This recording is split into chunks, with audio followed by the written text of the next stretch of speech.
ఒక నేలని ఒకసారి దున్నితే ఎలా ఉంటుంది, రెండోసారి దున్నితే ఎలా ఉంటుంది, మూడోసారి దున్నితే ఎలా ఉంటుంది, దానిలో సారం తగ్గిపోవట్లే. అలాగే మన జీన్స్ జన్యువులు అనేవి కూడా ఈ జనరేషన్స్ పాస్ అయ్యే కొద్దీ ఆ జీన్స్లో క్షీణత అనేది ఉంటుందండి. అంటే ఇదివరకు రోజుల్లో ఉన్నంత పవర్ ఆ జీన్స్లో ఇప్పుడు మా జనరేషన్లో ఉండదు, మా జనరేషన్ తర్వాత మా నెక్స్ట్ జనరేషన్లో ఉండదు, ఇంతే తగ్గుతుంది. But that is definitely evident. And ఈ జెనెటిక్ ఫ్యాక్టర్స్తో పాటు మనకి బయట ఎన్విరాన్మెంటల్ ఫ్యాక్టర్స్ ఎక్స్టర్నల్గా పొల్యూషన్ అవనివ్వండి, ఫుడ్లో మార్పులు అవనివ్వండి, అండ్ మన లైఫ్ స్టైల్ జీవనశైలి విధానం అవనివ్వండి, ఇవన్నీ కూడా ఏంటంటే మన శరీరంలో క్షీణత అనేది త్వరగా వచ్చే అవకాశాన్ని పెంచుతుంది. డీజనరేషన్ అనేది డెఫినెట్లీ వస్తుంది. అండ్ దానికి ఒక ఉదాహరణే మోకాళ్ళ నొప్పులు చిన్న వయసు నుంచే స్టార్ట్ అవుతున్నాయి అని సింపుల్గా చెప్పడానికి అదే రీజన్ మేడం. కానీ మీ దగ్గరికి వచ్చే పేషెంట్స్కి ట్రీట్మెంట్తో పాటు మీరు ఇచ్చే అడ్వైజ్ ఏంటి? ఇచ్చే అడ్వైజ్ అంటే అసలు 100% ఫస్ట్ వెయిట్ లాస్కి నేను ఎక్కువ ఫోకస్ చేయమని చెప్తానండి. రైట్. మోకాళ్ళ నొప్పి అంటే వాళ్ళు సగం మంది పైగా ఓవర్ వెయిట్ ఉంటారండి. సో వాళ్ళకి ఇచ్చే సింపుల్ అడ్వైజ్, అమ్మ మీరు ఒక 5 కిలోలు తగ్గితే కనుక మోకాళ్ళ మీద 25 కిలోస్ వరకు స్ట్రెస్ తగ్గుతుంది, 50% పెయిన్స్ తగ్గిపోతాయి. అది డిఫికల్టీ అవ్వచ్చు, కాకపోతే అదే మీకు పర్మనెంట్ సొల్యూషన్. కొంచెం డైట్ చెప్తాను, ఎక్సర్సైజులు చేసుకోండి, లైఫ్ స్టైల్ మాడిఫికేషన్ అంటే కింద కూర్చోవద్దు, ఇండియన్ టాయిలెట్ వాడద్దు, స్టెప్స్ మ్యాక్సిమం అవాయిడ్ చేసేయండి అని చెప్పడం జరుగుతుంది. సింపుల్ అడ్వైజ్ అయితే డైట్, ఎక్సర్సైజ్, లైఫ్ స్టైల్, అంతే. ఇది చెప్తాను. దీంతోపాటు మెడికల్ ట్రీట్మెంట్ అనేది మనం ఎంతసేపు చేస్తామండి, 2 వీక్స్కి ఇస్తాం మందులు, లేకపోతే 4 వారాలకి ఇస్తాం. ఆ తర్వాత ఇవన్నీ కూడా వాళ్ళకి పర్మనెంట్ సొల్యూషన్ రావాలి అని అంటే ఈ ఫాలో అవ్వకపోతే మళ్ళీ వాళ్ళకి జబ్బు తిరగొట్టేస్తుంది అదనమాట. ఎక్సర్సైజ్లో జిమ్లోనే మెట్లెక్కే టైప్ ఒక ఎక్విప్మెంట్ ఉంటుంది, స్టెప్పర్ ఒకటి ఉంటుంది. కానీ విడిగా ఏమో మెట్లు ఎక్కద్దంటారు డాక్టర్లు ఒక ఏజ్ తర్వాత. జిమ్లోనేమో శుభ్రంగా ఎక్సర్సైజ్ చేయించేస్తారు. అసలు మెట్లు ఏ స్టేజ్లో ఎక్కకూడదు? మెట్లు అంటే ఇప్పుడు దీనికి ఏంటంటే సింపుల్ లాజిక్, మనకి మోకాళ్ళ నొప్పులు అనేవి స్టార్ట్ అవ్వనంత వరకు మెట్లు ఎక్కచ్చనే అడ్వైస్ చేస్తామండి. రైట్. ఇండియన్ టాయిలెట్ కూడా వాడచ్చనే చెప్తాం. బట్ వన్స్ మీకు నీ పెయిన్స్ స్టార్ట్ అయినా, నీ ఆర్థరైటిస్ అని డయాగ్నోజ్ అయినా స్టెప్స్ అనేవి కంప్లీట్గా అవాయిడ్ చేయాలి. అండ్ జిమ్లో కూడా ఈ మీరు చెప్పేది ఏంటంటే 2-3 ఉంటాయండి. స్టెప్పర్ అనేది అవాయిడ్ చేయాలి, క్రాస్ ట్రైనర్ అని ఉంటుంది, అది కూడా స్టెప్స్ ఎక్కినట్టు ఉంటుంది కానీ క్రాస్ ట్రైనింగ్ అది చేసుకోవచ్చు. స్టెప్పర్ మాత్రం అది స్ట్రెస్ఫుల్గా ఉంటుంది యాక్టివిటీ. అండ్ ఈ ట్రెడ్మిల్స్ మీద కూడా ఇంక్లైన్ అంటే బాగా పైకి పెట్టుకుంటే మన క్యాలరీస్ ఎక్కువ ఖర్చు అవుతాయని చెప్పి వంకరగా పెట్టి పైకి అప్ హిల్ ఎక్కువ చేస్తూ ఉంటారు. అది కూడా అంత అడ్వైజబుల్ కాదు మేడం. ఫ్లాట్గా అయినా ఉండాలి, లేకపోతే కిందకైనా మనకి ఉండాలి. మీకు ఒక క్యాలరీస్ ఖర్చు అవ్వట్లేదు అని అంటే మేబీ మనం స్పీడ్ పెంచుకోవటమో లేదంటే ఎక్కువ సేపు చేయటమో చెయ్యాలి. బట్ అప్ హిల్ చేయటం అనేది అసలు అడ్వైజబుల్ కానే కాదు జిమ్లో అడ్వైజ్. బోన్ డీజనరేషన్ అనేది నేను ఎక్కువ ఈ మధ్య వింటుంది అంటే 30 ఏళ్ల నుంచే స్టార్ట్ అయిపోతుంది. సో డీజనరేషన్ని మనం ఫుడ్ ద్వారా కానీ ఎక్సర్సైజ్ ద్వారా కానీ మనం కొంతైనా కంట్రోల్ చేయగలుగుతామా? ఈ బోన్ డీజనరేషన్ ఇందాక అనుకున్నట్టు మనమే ఈ లేడీస్లో ఏంటంటే కొంత ఈ హార్మోనల్ ప్రాబ్లమ్స్ వల్ల పాలిసిస్టిక్ ఓవేరియన్ డిసీజ్, పీసీఓడీలని, లేదంటే ఎర్లీ మెనోపాజ్ సిమ్టమ్స్ అని, మెనోపాజ్ అనేది త్వరగా వచ్చేస్తుంది కొంతమందికి. సో అలాంటి వాళ్ళలో ఎక్కువ ఎర్లీగా చూస్తున్నాం మేడం. మేబీ మీరు చెప్పినట్టు ఏంటంటే డైట్లో 1200 milligrams ఆఫ్ కాల్షియం మెయింటైన్ చేసుకుని మనం లైఫ్ స్టైల్ జీవనశైలి విధానాన్ని మార్చుకుంటే మనం చాలా వరకు కంట్రోల్ చేసే అవకాశం అనేది ఉంటుంది. డైట్లో మనం ఇందాక అనుకున్నట్టు రాగి సంకటి, జొన్న, తర్వాత ఫ్రూట్స్లో మనం జాంకాయ, ఉసిరికాయ అట్లాంటివి తీసుకుంటా ఉంటే, అండ్ రోజు కూడా క్రమం తప్పకుండా కనీసం ఒక గ్లాస్ పాలు లేడీస్ అయితే కంపల్సరీగా పాలు తాగాలి, పెరుగు అట్లాంటివి మిస్ కాకుండా డైట్లో 1200 milligrams తీసుకుని విటమిన్ డి, మీరు ఇందాక అన్నారు విటమిన్ డితో ఉండాలి అని చెప్పి. సో మార్నింగ్ 30 minutes 30 నిమిషాలు మనకి సూర్యరశ్మి తగిలేలాగా మన లైఫ్ స్టైల్ని కనుక మనం అరేంజ్ చేసుకుంటే, అడ్జస్ట్ చేసుకుంటే చాలా వరకు బోన్ డీజనరేషన్ మనం దూరంగా ఉండొచ్చండి. ఒక నీ రీప్లేస్మెంట్ సర్జరీకి కానీ, హిప్ జాయింట్ రీప్లేస్మెంట్ సర్జరీకి కానీ, సర్జరీ టైంలో మీకు ఎంతమంది టీం అవసరం పడతారు? యాక్చువల్గా ఇప్పుడు రోబోటిక్ సర్జరీ అని కొద్ది వచ్చిందన్నారు, రోబోటిక్ నిజంగా ఎంతవరకు చేస్తుంది? అంటే రోబోటిక్ మొత్తం చేసేస్తుందా, లేకపోతే అక్కడ డాక్టర్స్ ఎవరు అవసరం ఉండదా అనే డౌట్ కూడా చాలా మందికి ఉంది. రోబో చేసేది ఎంతవరకు, డాక్టర్స్ చేసేది ఎంతవరకు? అంటే ఈ రోబోటిక్ టెక్నాలజీ అనేది డాక్టర్ యొక్క ప్రెసిషన్ని, యాక్యురసీని, అంటే ఖచ్చితత్వాన్ని పెంచడానికి చాలా వరకు ఉపయోగపడుతుందండి. డాక్టర్ని రీప్లేస్ చేసేందుకు కాదు, రైట్, సర్జన్ని రీప్లేస్ చేసేందుకు కాదు. రైట్. అండ్ ఇప్పటికీ కూడా patients need human touch. Doctor council చేస్తేనే, నేను నా పేషెంట్ని కౌన్సిల్ చేసి వాళ్ళకి ధైర్యం చెప్తేనే వాళ్ళు ఆపరేషన్ థియేటర్లోకి వెళ్తారు. రైట్. పుట్ట రోబో చేసేస్తుంది నేను ఉండను అని అంటే 90% ఆఫ్ పేషెంట్స్ ఒప్పుకోరండి. They need that human touch. So robot అనేది మన యొక్క ప్రెసిషన్ని, యాక్యురసీని, ఖచ్చితత్వాన్ని పెంచడానికి ఉపయోగపడుతుంది.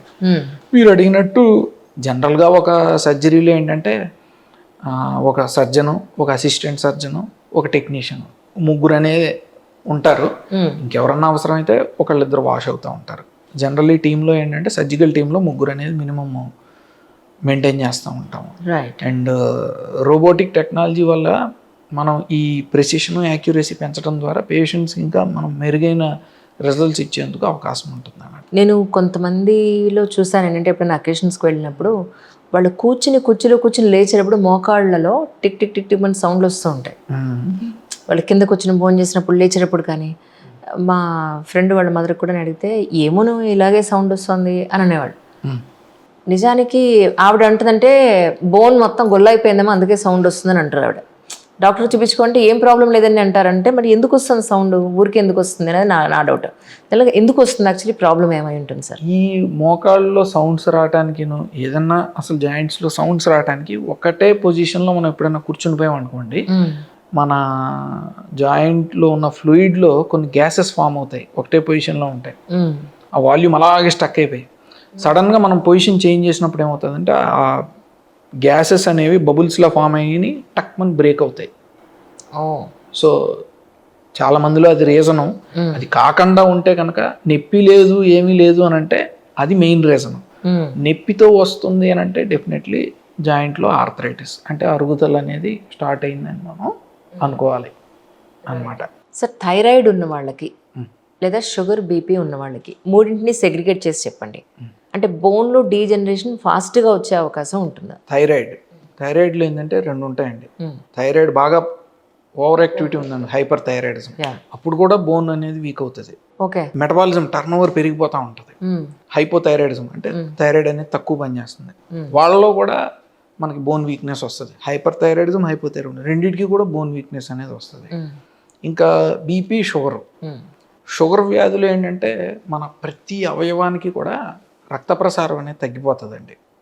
ఎందుకు అని అంటే ఈ షుగర్ వ్యాధి వల్ల మన రక్తనాళాల్లో కొవ్వు శాతం పెరగటం, తర్వాత ఈ షుగర్ లెవెల్స్ వల్ల రక్తనాళాల యొక్క పరిమాణం తగ్గటం, ఇవన్నీ చూస్తూ ఉంటాం. సో అన్ని అవయవాలకు మాదిరే కిడ్నీ, హార్ట్, బ్రెయిన్, తర్వాత అలాగే ఎముకలకి, జాయింట్స్ కూడా రక్త ప్రసారం అనేది తగ్గుతుంది. సో క్షీణత అనేది వచ్చేస్తుంది. సో ఈ బీపీ వల్ల కూడా ఏంటంటే జనరల్లీ మేము చూసేది కొంతవరకు ఎథెరోస్క్లెరోసిస్ అంటాం. అంటే మనం ఇందాక అనుకున్నట్టు షుగర్ వ్యాధి మాదిరే రక్త ప్రసారం అనేది తగ్గుతుంది. క్షీణత అనేది డెఫినెట్లీ ఎంతో కొంత ఉంటుందండి. సో మీరు అడిగినట్టు థైరాయిడ్, బీపీ, షుగరు ఈ మూడు కూడా ఒక డిగ్రీస్, మనకి చదువుకున్న డిగ్రీలాగే 40 ఏళ్ళ తర్వాత ప్రతి ఒక్కళ్ళకి ఏదో ఒకటి ఉంటుంది. ఈ డిగ్రీల వల్ల ఎముకలు, కీళ్ళ సమస్యలు కూడా సెకండరీగా వచ్చేస్తున్నాయి. సార్, ఈరోజు మీకు ఇక్కడ హైదరాబాద్లో కాన్ఫరెన్స్ జరిగింది కదా, అందులో విశేషములు ఏమైనా తెలుసుకునే ఉన్నాయి మేము? అంటే చాలా స్పెషలైజ్డ్ ట్యూబులర్ విజన్ కాన్ఫరెన్స్ అండి అది. ఓకే. అంటే ఏంటంటే ఈ షోల్డర్ జాయింట్లో, అంటే భుజం కీల్లో మనకి రొటేటర్ కఫ్ అనే ఒక స్నాయువు ఉంటుంది. అంటే ఒక 4 మజిల్స్ ఉంటాయి. అవి కట్ అయితే దానిలో ట్రీట్మెంట్ విధానాలు ఏ విధంగా ఉంటాయి, అండ్ దాని గురించి కాంప్లికేటెడ్ సర్జరీస్ గురించి వాళ్ళ కాన్ఫరెన్స్ అనమాట. ఈ రొటేటర్ కఫ్ ప్రాబ్లమ్స్ అనేవి జనరల్లీ మనం ఏదైనా దెబ్బ తగిలినప్పుడు వస్తూ ఉంటాయి, లేదంటే వయసు పెరిగిపోయిన తర్వాత వస్తూ ఉంటాయి. ఇందాక మీరు అన్నట్టు షుగర్ వ్యాధులు చూస్తూ ఉంటాము. సో అట్లాంటి వాళ్ళలో ఎటువంటి సర్జరీస్ చేయాలి, రిజల్ట్స్ ఎలా ఉంటాయి, ఈ రొటేటర్ కఫ్ టేర్ ప్రాబ్లమ్స్కి అనేది అంశం అన్నమాట. డాక్టర్స్లో చాలామంది ఎవరికి వాళ్ళ క్వాలిటీ ఫోన్లో వీడియోలు రికార్డ్ చేసి యూట్యూబ్ ఛానల్ వాళ్ళే ఓపెన్ చేసి పెట్టేస్తూ ఉన్నారు. వీటి అవసరం నిజంగా ఉందంటారా ప్రస్తుతానికి? యాక్చువల్లీ ఒక బ్రాడ్ మా పర్స్పెక్టివ్లో చూస్తే సోషల్ మీడియా అనేది మనకు నిజంగానే ఒక వరం కిందే నేను చెప్తానండి. చాలా మంచి మాధ్యమం, కరెక్ట్ చెప్పాలి, కరెక్ట్గా యూటిలైజ్ చేసుకుంటే ప్రతిదానికి మనం పాజిటివ్ ఉంటుంది, నెగిటివ్ ఉంటుంది, ఇందులో అసలు అనుమానమే లేదు. కరెక్ట్. అండ్ మాకు యాజ్ డాక్టర్స్ ఏంటంటే సింపుల్ లాంగ్వేజ్లో చెప్పాలంటే మాకు హ్యారిసన్ టెక్స్ట్ బుక్ ఉందనుకోండి, జనరల్ మెడిసిన్కి ఒక పెద్ద గ్రంథం, భగవద్గీత ఎలాగో మనకి హిందూలో అలాగో మాకు హ్యారిసన్ అండ్ టెక్స్ట్ బుక్. ఇప్పుడు ఒక పేషెంట్ ఏదైనా కంప్లైంట్ గురించి తెలుసుకోవాలి అని అనుకుంటే ఆ టెక్స్ట్ బుక్ని చదివితే ఆయనకి అర్థం కాదు కదా. కరెక్ట్. అది కాబట్టి అదే ఒక డాక్టర్ దాన్ని చదివి ఒక పేషెంట్కి సింపుల్ లాంగ్వేజ్లో ఎక్స్ప్లెయిన్ చేస్తే ఎంత చక్కగా ఉంటుంది. వాళ్ళలో భయం పోతుంది అండ్ ట్రీట్మెంట్కి కూడా చాలా కోఆపరేట్ చేసే అవకాశం ఉంటుంది. కరెక్ట్. మనం ఇదివరకు రోజుల్లో ఏంటంటే డాక్టర్ చెప్పిందే వేదం. మనం ఒక డాక్టర్ దగ్గరికి వెళ్ళామనుకోండి, మీ వైద్యం ఎలా ఉంటుంది, ఇట్లా చేయండి అట్లా చేయండి అని అంటే ఎవరు ప్రశ్నించేవారు కాదండి. కాకపోతే ఈ రోజుల్లో అది కరెక్ట్ కాదండి. వాళ్ళు కూడా ఎంతో కొంత నాలెడ్జ్ ఉంటే మనం చెప్పేది వాళ్ళు అర్థం చేసుకుని వాళ్ళు మన ట్రీట్మెంట్కి వాళ్ళు కోఆపరేట్ చేస్తే రిజల్ట్స్ డెఫినెట్లీ చాలా బాగుంటాయి మేడం. ట్రీట్మెంట్ కోఆపరేట్ చేయని వాళ్ళు కూడా ఉంటారా? చెయ్యని వాళ్ళు కూడా ఉంటారండి. అవునా? ఎందుకు ఉండరు? ఎలా అంటే మందులు వాడమంటే మందులు వాడరు, ఫిజియోథెరపీ చేయమంటే ఫిజియోథెరపీ చేయరు. ఓకే. బట్ దాన్ని మోటివేషన్ కల్పించాల్సిన బాధ్యత ఎంత మాత్రం డాక్టర్స్కి ఉందండి. సో ఆ విధంగా ఏంటంటే ఈ సోషల్ మీడియా, యూట్యూబ్ అవనివ్వండి, ఇన్స్టాగ్రామ్ అవనివ్వండి, ఫేస్బుక్ అవనివ్వండి, ఈ డిజిటల్ మీడియా ద్వారా ఇన్ఫర్మేషన్ అనేది మనం కన్జ్యూమర్కి ఇవ్వగలిగితే సరైన విధంగా డెఫినెట్లీ మన సొసైటీ అనేది మంచి పాత్రలో వెళ్ళే అవకాశం ఉంటుంది. అండ్ డాక్టర్స్ ఎప్పుడు కూడా ఈ డిజిటల్ మీడియాస్కి దీనికి ఒకప్పుడు దూరంగా ఉండేవారు. బట్ ఇప్పుడు అగ్రెసివ్గా వాళ్ళు కూడా ఇలా రావటం అనేది మంచి ట్రూ. ఎందుకంటే మా కరెక్ట్ ఇన్ఫర్మేషన్ సొసైటీకి అందివ్వడం చాలా ఇంపార్టెంట్. ఎందుకంటే రాంగ్ ఇన్ఫర్మేషన్ చాలా ఉంది యూట్యూబ్లో మనకు కావాల్సినంత. అవును. సోషల్ మీడియాలో గట్టిగా మాట్లాడాలంటే. సో రైట్ ఇన్ఫర్మేషన్ ఏంటంటే హెల్త్ గురించి ప్రత్యేకంగా ఏంటంటే మిత్స్ అనేవి, అపోహలు అనేవి చాలా ఉన్నాయి సొసైటీలో. సో అవన్నిటినీ కూడా మనం తీసేయాలి అంటే doctor should speak out. Correct. వాళ్ళు మాట్లాడితేనే ఆ మిత్స్ని బస్ట్ చేయగలం, ఆ అపోహల్ని మనం పోగొట్టగలం. సో వాళ్ళ ప్రతి ఒక్క మాట ఒక వేదం కింద మనం పరిగణించాలి. ఒక 15-20 ఏళ్ల క్రితం డాక్టర్ గారు పేషెంట్తో చెప్పి, లేదండి మీకు ఈ ప్రాబ్లం ఉందండి, ఈ సర్జరీ చేస్తే సరిపోతుంది, లేదా ఈ టాబ్లెట్స్ వేసుకుంటే సరిపోతుందంటే సరేనండి అని వాళ్ళు వాడేవాళ్ళు. ఇప్పుడు ఏంటంటే వాళ్ళకి 100 రకాల డౌట్స్ సోషల్ మీడియాలో ఉండడం వల్ల చాలా అవైలబిలిటీ ఉంది, నాలెడ్జ్ అంటే ఇన్ఫర్మేషన్ అంతా. దానివల్ల డాక్టర్ బాధ్యత ఇంకా పెరిగిందా, ఇంకా టైం ఒక పేషెంట్కి ఇచ్చే సమయం ఇంకా పెరిగిందేమో అని డౌట్ సార్ నాకు. ఎందుకంటే వాళ్ళని కన్విన్స్ చేసి వాళ్ళ డౌట్స్ అన్నీ క్లారిఫై చేసి తర్వాత వాళ్ళని మానసికంగా సన్నద్ధం చేయడానికే చాలా టైం తీసుకుంటున్నారా అంటే మీరేమంటారు? రానివ్వండి, డౌట్స్ ప్రాబ్లమ్స్ లేకపోతే ఇబ్బంది మేడం. ఎప్పుడన్నా ప్రోగ్రెస్, గ్రోత్, సొసైటీ మంచి విధంగా వెళ్ళాలి అని అంటే మనం ప్రాబ్లమ్స్ ఉండాలండి. ప్రాబ్లం ఉండాలి, డౌట్ ఉండాలి, క్వశ్చన్ ఉండాలి, దానికి ఆన్సర్ ఉండాలి, సొల్యూషన్ ఉండాలి, పరిష్కారం ఉండాలి. అప్పుడే మనం పాజిటివ్ వేలో వెళ్తామండి. సో పేషెంట్లు నన్ను డౌట్లు ఎక్కువ అడుగుతున్నారని నేను ఏ రోజు ఫీల్ అవ్వలేదు. మేబీ అంత మనం బిజీ స్కెడ్యూల్స్లో ఏంటంటే 3 నిమిషాలు 5 నిమిషాలు ఇవ్వాల్సింది ఇంకొక 2 నిమిషాలు ఎక్స్ట్రా ఇవ్వాల్సి వస్తుంది. సో అందుకనే డాక్టర్స్ ఇంకా సోషల్ మీడియాలో ఉన్నారనుకోండి, వాళ్ళకి నాలెడ్జ్ ఆల్రెడీ పెరుగుతుంది కాబట్టి వాళ్ళ అడిగే ప్రశ్నకి మనం సమాధానం ఇవ్వకముందే వాళ్ళ ప్రశ్నకి సమాధానం దొరికింది అనుకోండి, వాళ్ళ డౌట్స్ కూడా ఆల్మోస్ట్ క్లారిఫై అవుతాయి. సో అదే నా యూట్యూబ్ ఛానల్లో కూడా నేను ఫాలో అవుతానండి.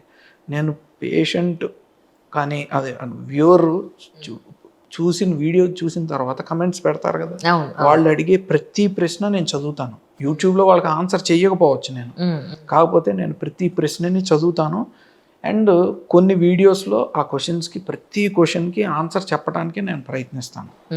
ఏదో విధంగా, ఏదో అంటే ఒక 10 రోజులు అవ్వచ్చు, 15 రోజులు అవ్వచ్చు, నెల రోజులు అవ్వచ్చు, definitely that question will be answered again. అంటే ఒక కన్జ్యూమర్, ఒక పేషెంట్ అడిగే ప్రతి ప్రశ్న కూడా ప్రతిదీ వాల్యుబుల్, అందులో అసలు డౌటే లేదు. అది అక్కడి నుంచే అంటే డాక్టర్ ఉన్నది ఎందుకంటే ఇంకా అంతేనా?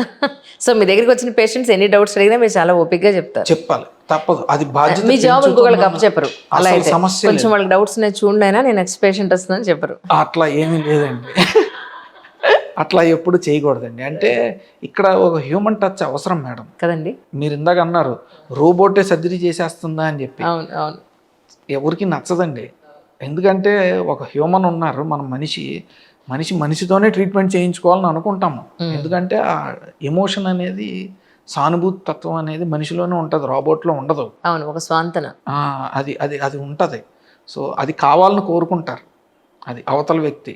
సో అదే మన రిలేషన్ డెవలప్ అవటానికి కానీ వాళ్ళ కన్విన్స్ అవ్వటానికి కానీ పునాది. బాదం రాత్రి నానబెట్టుకుని పొద్దున్న పొట్టు తీసేసి తింటే మీరు ఎముకలు చాలా దృఢంగా ఉంటాయని చెప్తుంటారు. ఇది ఎంతవరకు నిజం? అలా నానబెట్టడం ఎందుకు, పైన పొట్టు తీయడం ఎందుకు? ఇంతకు మించిన వేరే ఫుడ్డే లేదన్నట్టు. లేదు, పొట్టు తీయమని ఎక్కడ వినలేదు మేడం. పొట్టు తీసి తింటా ఉంటారా? నానబెట్టుకుని తింటే బాదం తినటానికి, మెత్తగా అవటానికి అవును ఉపయోగపడుతుంది. అవును, కానీ దానిలో ఇంకా లాజిక్ అయితే నాకేం తెలియదు మేడం. అది సో బాదం కన్నా జామకాయ బెస్ట్ మీ దృష్టిలో? బాదం పప్పు అనేది ఎంత కాస్ట్లీ మేడం, అదే కదండి, ఎంత చీప్. అవును, కంపారిటివ్లీ బాదం పప్పు కన్నా బాదం ఇది ఒక చిన్న ప్యాకెట్ 500 రూపాయలు అయిపోతుంది. అవును, చాలా జాంకాయలు ఎన్ని వస్తాయి? 20 జాంకాయలు వస్తాయి మనకి చక్కగాను.